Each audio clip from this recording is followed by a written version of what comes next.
Welcome to the Muscle Shoals Storytellers series. I'm Grant Walden. I'm Dan Williams. You are listening to a Tape Noise podcast. This is our first episode, so we're very excited to share it with you. I was privileged to interview a great rock and roll band out of Natchez, Mississippi, Bishop Gunn. We were in the control room of the original Muscle Shoals sound studio at 3614 Jackson Highway during their single release, and that was cool because, that's a hit. That's kind of like being in the cockpit of Millennium Falcon. In a way. It's historic. Actually, it really is, because the console still got the Coke ring from, it's either Pepsi or a Coke ring. Well, I was about to ask what kind of Coke ring. Well, yeah. It's actually like a canned Coke that was like Chet Atkins would set on the console on that old API that used to be in RCA Studio B in Nashville. So it literally is kind of like being in the cockpit of the Millennium Falcon. You know, there probably are some gold dice hanging somewhere, you know. It's got a lot of cool factor there. I really thought you were about to say RCA Cola, like RC Cola. Except... Oh, man. It makes me want a moon pie. Last year, they invited me into one of the sessions. I hung out. I got to be a cool guy hanging. I wasn't working. Right. I mean, I did push record sometime or whatever when Cody was out there adjusting a mic and the band was going to record. They were about to start playing, and I could tell, and I'm like, okay, he probably would want me to hit record now. So I did that, but it's like, no, I didn't engineer it. Cody did, and Martin Hill produced, you know. But anyway, it was cool seeing all that go down and being a part of that, because I'd never been in an actual legit session there. I used to hang out down there a lot with Noel Webster back when he had it before it went down for renovation. So I've spent a lot of time there, but as far as when anything was really going on, that was my only time. The band is incredible. They're rock and roll, soul to the core. They remind me of my favorite movie, Almost Famous, you know. Oh, yeah. I was going to try and sneak in. So what do you dig about music? What do you like about music? And I was hoping they would catch the reference, but I didn't get the chance to do that. We had to have a quick interview. It was like 15 minutes in and out. They did a little show, played a few songs.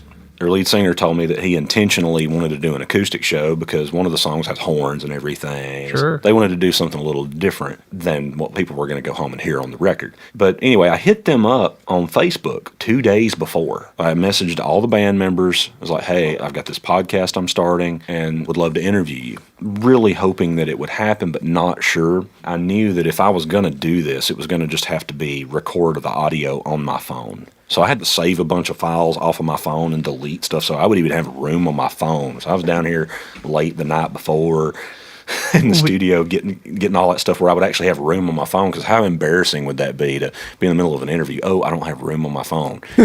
I just hit them up on Facebook, said, hey, would you guys be up for this? And they agreed to it. The guys were like, okay, let's wait till everybody clears out, and we'll go in the studio and do a thing. I've talked with a few other people, and they're like, yeah, absolutely. When do you want to do it? When do you want to? I thought it was going to take some coaxing and some hype with these people to explain, like, hey, this is what we're doing. These guys were being interviewed to death, and I know they were tired of interviews, because that can be tiring. Well, yeah. Because you got to try and sound cool and not say something stupid. Which that kind of gets to something else we're trying to do here. I'm sure they answered the same 10 to 15 questions over and over again. Yeah. And that gets old, you know? That gets old. It's cool. It's relevant. And I asked some of the same question, you know, like, why did you choose Muscle Shoals? You know, well, I mean, they've been asked that a bunch, but try to take it from a little bit of a different angle. I hope you guys enjoy this interview. Check it.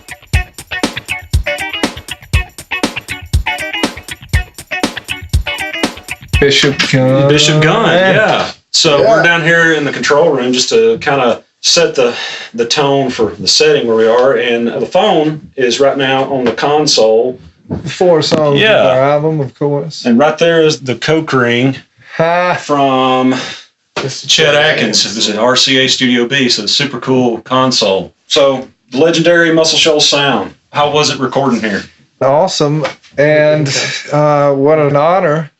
And yeah, hell of a set of shoes to fill, but you know, we put our feet in them and we'll see what happens. What are your thoughts? Coming in, it was kind of overwhelming, but once we kind of settled into the process of recording and got comfortable, you know, and it just kind of everything just fell into place the way it was. It's like it was supposed to happen, you know, and just kind of felt like everything really just lined up the way it was supposed to. Well, it's really cool seeing this when I was down here with you guys and Cody Simmons Engineering, and you had Martin Hill. Cody's the man. He's a good Cody, friend. where you at? I thought he would be down here today. He must be working. Yeah. Not long after we recorded here, we ran into him in Wisconsin at Mile of Music in Appleton. He's awesome. Yeah. He's probably down at the Nut House. He's around. He's getting around. So how was working with him and Martin Neal? I mean, how did that come about? Well, it came about through a friend in Leapers Fork contacted Martin Neal, actually. And, it kind of, like, we were trying to get a Dave Cobb thing as well as around the same time. And they're very good friends, and Dave Cobb also recommended him to us. What we were trying to do with the certain amount of songs we had in a certain area like this was right up Martin Neal's alley in a primitive formation, and it just happened. All our ideas combined just manifested, I guess. Well, I know you guys keep getting asked this, but why Muscle Shoals? I mean, I know it's close to home where you guys are from. When I said that earlier in the Q&A, that was just a funny. If it doesn't matter if it was 1,000 miles, Muscle Shoals is the place to be, an epitome of everything we're trying to be. And it's the home base of anyone trying to even be anywhere close to this kind of music. If you want to experience the cred and just pay your dues and pay your respects, then this is like ground zero. Yeah, I mean, this is home to me, too. And I was friends with David before I ever recorded him. My first time recording with him, I froze halfway through the first verse because I got to thinking about who I was working with. It was one of those weird situations where I was getting levels and playing guitar, too. A real low-budget recording thing. And, it was just very overwhelming. And then I was like, guys, waved them like, hey, can we take that from the top again? And they're like, yeah, cool. Counted it off. Made no big deal out of it. I want to ask you some questions about the recording process itself. Being down here, this is rock and roll as it gets. I mean, soul, rock and roll. I can take that from you, right, and on my standpoint is, from when we were recording Making It. I've been playing and tinkering around on the piano for, I guess, a couple years this month, 2 years this month.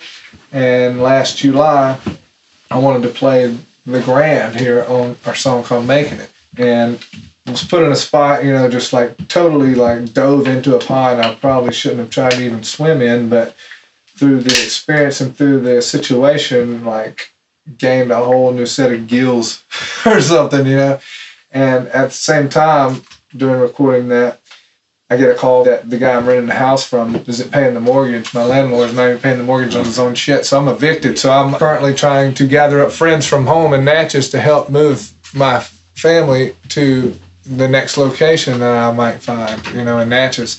So, I mean, the whole stability was pulled out from me under, on top of not really being a piano player and stepping up to this grand piano and I'm going to do this song, from the heart and stepping out on those uncharted waters. At the same time, any stability of, home life was just pulled out from under me. And then the song's called Making It. So when you listen to that recording, you couldn't have caught me in a more vulnerable spot of saying, I'm making it. I'm making wrong feel right. I'm making it. And if hell's where I'm headed, then I'm making good time.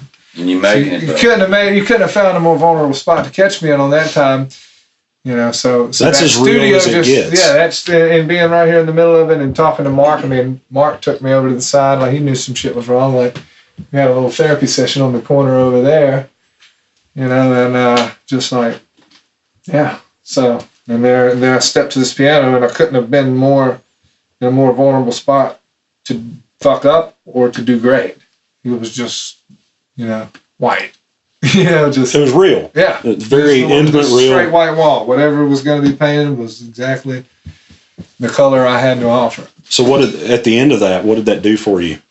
If there was a video of me just crying, or at the most just core state of my being, that song would be it. So. What about the rest of you guys? I mean, what was recording here? Drew, hit them with something, Drew. I mean, for me, the Stones, Dwayne Allman, Cowboy, Eddie Hinton, all those records I grew up listening to, all done here. And, for us to be asked to record here, it was just, a dream come true, and still kind of pitching myself. Yeah. We're here today celebrating our single release with David Hood, and we get his approval. I mean, that's crazy, man. That's ultimate. Yeah. I mean, it's gotta be awesome. There's nothing like your heroes. All those records I grew up, that he was the guy. Yeah. Him and Jimmy Johnson and yeah. Barry Beckett and Roger Hawkins. I mean, those were... Yeah, you mentioned Cowboy. Scott was a buddy. Yeah, man. He was one of my friends. I remember the first time going over there to co-write with him. And like Bonnie Bramlett and Leroy Parnell calling, they're on the other line. And then like the next time is like Greg Allman texted him wanting him to hear a song he wrote about Martin Luther King. And I'm like so overwhelmed. Growing up, maybe you guys were this way. I always wondered, what's it like in the studio? What do they do in there? How do they mic this? What went on? And being around it now where it's just, I hate to say it this way, but kind of a norm. But there's still this mystique to it. I mean, did that meet your expectations or exceed it? Or, I mean, we're just kind of, we were here, we knew the songs and we just kind of, we knew some of them. One we'd never played before, and we just fucking built that shit right in the floor over there. Baby, what you want me to do? Man, never played that song before. I mean, to me, there's always this capturing of a moment, the idea of that. So was there a moment here? You mentioned I'm making it. Yeah. Would you say that was the moment that's like... Man, I think a little bit of... I would think that the words of that song and everything would just have been everyone's mission statement for that whole session. Am I right? I'm making it, you know what I mean? Like, just trying to fucking figure this shit out on the spot and, like, represent it in an overwhelmed environment, like, representing our sound. I mean, to me, I hope I speak to everyone on this one, that track coming out of here is just like our fucking blood. Like, just like if this place could have bled on our time, then that was the cut. That was the laceration of the whole fucking session. Was there any writing that went on here, or no writing here? But the way if anything spontaneous, would be that cover of the Jimmy Reed tune.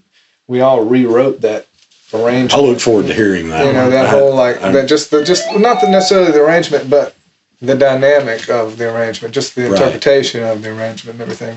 And then we made our own arrangement out of like this bridge part, like a jam part. We built something and put it in the middle.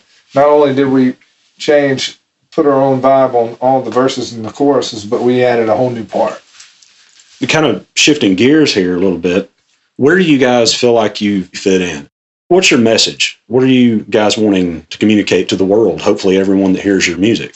What do you want to say? Upholding the inheritance, like not a burden, but a duty of the inheritance of all of our cultures from being from here, and Drew's studying of here. Everyone's like upholding their whole like being of everything they ever wanted, like out of their music and everything. Like coming here is like for a Catholic going to see the Pope.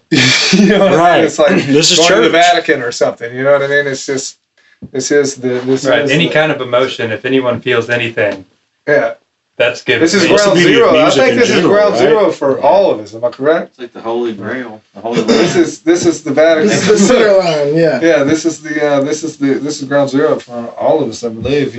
If not just here, fame, but fame is here.